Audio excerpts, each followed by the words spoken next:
The Consortium of Pacifist Species, a powerful alliance of herbivorous civilizations across the galaxy, had thrived for millennia under a single guiding principle: no carnivores. The rule was absolute. They believed that meat-eating creatures driven by predatory instincts were inherently violent, dangerous, and ultimately incompatible with the Consortium's peaceful ways. This unyielding prejudice had preserved their alliance, keeping them safe from the chaos of war and the brutality of the stars.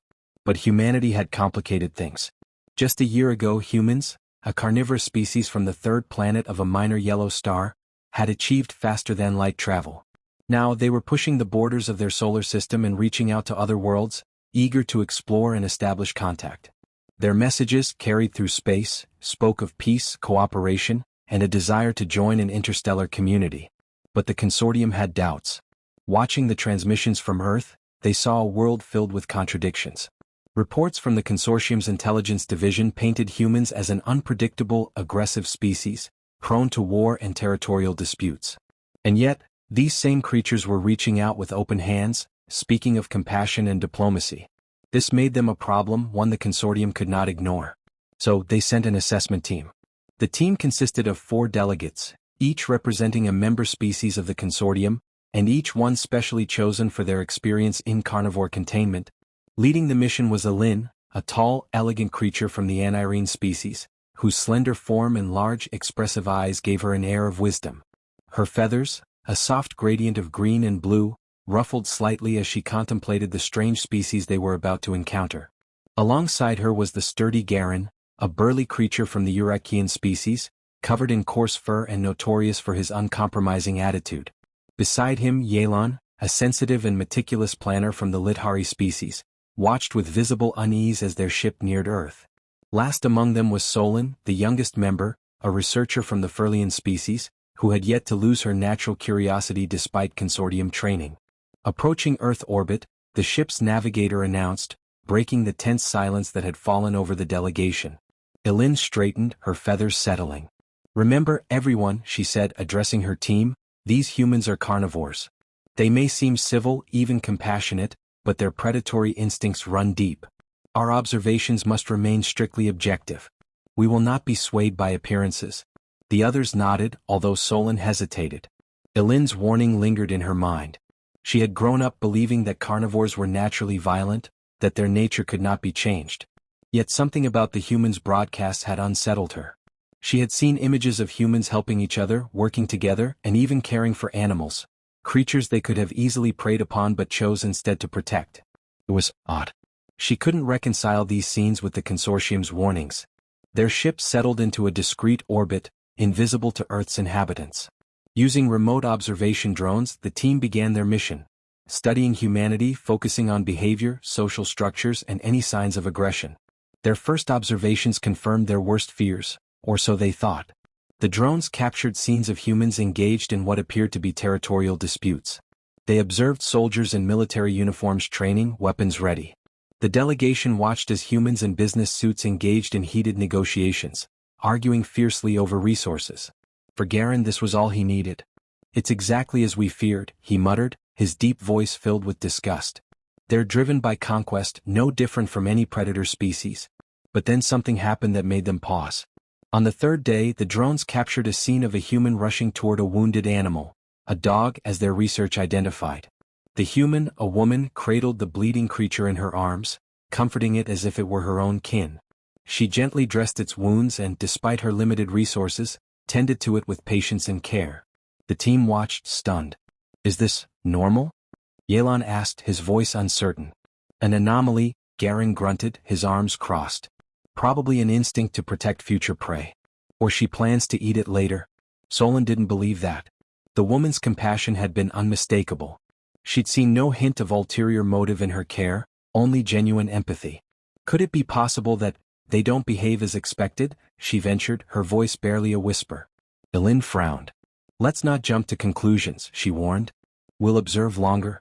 In the days that followed, their confusion only grew. The drones captured humans in acts of generosity and selflessness, feeding stray animals, comforting children who weren't their own, sharing resources with strangers in need. They even saw humans saving animals from harm, some even going so far as to risk their own safety for them. Ellen struggled to make sense of it all. It went against everything she'd been taught about carnivores. Perhaps, she finally admitted one evening, our classifications have missed something. Solon couldn't hide her smile. Maybe, she thought, these humans weren't like any species the Consortium had encountered before. Maybe there was more to their nature than the labels they'd given them. As they continued their observations, one thing was becoming clear. Humanity was unlike any carnivores they had ever known. And the Consortium was about to be challenged in ways they had never anticipated. The more the alien team observed humanity, the more confused they became. Everything they had learned about carnivores seemed to be in direct conflict with what they were witnessing on Earth. By Consortium standards, a carnivorous species was supposed to be self-serving, instinctually violent and ruthless. But humanity was breaking every expectation. On their 6th day in Earth's orbit, the team's drones followed a group of humans who had set out early in the morning, venturing into a vast wilderness with no apparent goal. The delegation watched closely, half expecting some sort of violent display of dominance. Instead, the humans worked together to plant trees and clear debris from the area. They laughed, chatted, and seemed to take joy in simply improving the landscape around them. Are they cultivating the land? Yelan asked, genuinely bewildered. This is the behavior of a species concerned with preservation, not predation. It makes no sense, Garen scoffed, narrowing his eyes at the screen. Maybe they intend to use it as hunting ground later. Or they're marking territory? But Solon shook her head, though she kept her voice quiet. Their expressions show pleasure, not territorial aggression. Look at them, they seem happy to just be there doing this. They're not even expecting anything in return.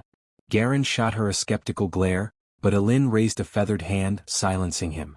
Let's continue to watch. We need more data before making any assumptions. However, the following observations only deepened the team's confusion. Over several days, they documented humans performing countless acts of kindness and cooperation that defied every stereotype. Drones captured footage of humans feeding animals in their homes, showing immense care and love toward creatures they could easily overpower. One human, a child no less, was even seen crying over an injured bird, taking it to a shelter to be cared for rather than simply letting it die. It's baffling, Elin murmured one evening as they reviewed the day's footage. They are carnivores, yet they show compassion that rivals any herbivorous species.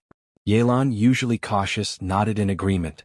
It's as if their instinct for predation has been redirected, or refined. Garen, still resistant, grumbled under his breath. Perhaps it's all a display to mask their true nature. Surely they can't be this contradictory. But Solon couldn't keep quiet anymore. Or maybe they're different from any carnivore we've encountered before. Maybe our assumptions are simply wrong. Elin looked at her sharply, but there was a flicker of doubt in her eyes, a crack in the Consortium's rigid perspective. If you're right, she said slowly, this would mean our entire categorization of species would need to be re-evaluated. The Consortium has always believed carnivores to be incompatible with peace. The team fell silent, the weight of this revelation settling over them. It was becoming harder to deny the evidence before them. Humanity wasn't fitting into any of the categories the Consortium had established. Their actions, both kind and selfless, challenged every belief the delegation had held. And as the days went by, it became clear, humanity wasn't just a potential ally, they were a challenge to the Consortium's understanding of life itself. The turning point came on the 10th day of the delegation's mission, when disaster struck the city their drones had been monitoring. An earthquake shook the region, sending buildings crumbling and leaving chaos in its wake. Within minutes, plumes of dust rose over the city, and people scattered in all directions. The alien team, watching from orbit, was certain this would expose humanity's true nature. Under pressure, they expected to see the humans' predatory instincts take over, survival at any cost, a scramble for resources. But what they saw left them speechless. On their screens, the drones captured scenes of humanity that defied every expectation. People poured into the streets, but not to fight or flee. Instead, they began organizing themselves into makeshift rescue teams. Strangers who had never met banded together, calling for survivors, pulling rubble away, helping the injured. Humans worked tirelessly, shouting encouragement to each other, sharing resources, and even risking their own lives to save others trapped beneath the debris. In one particularly striking scene, the delegation watched as a man lifted a concrete slab from a fallen woman, using every ounce of his strength to free her, his own body shaking from the effort. When she was finally pulled to safety, she held him, weeping, and he comforted her with a gentle hand on her shoulder. Elin stared at the monitor in disbelief. They're risking themselves. For strangers. They don't even know each other.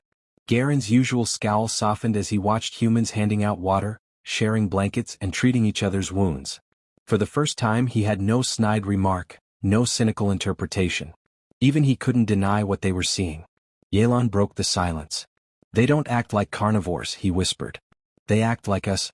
Solan's voice was firm, carrying an edge of conviction that hadn't been there before. Perhaps even more so.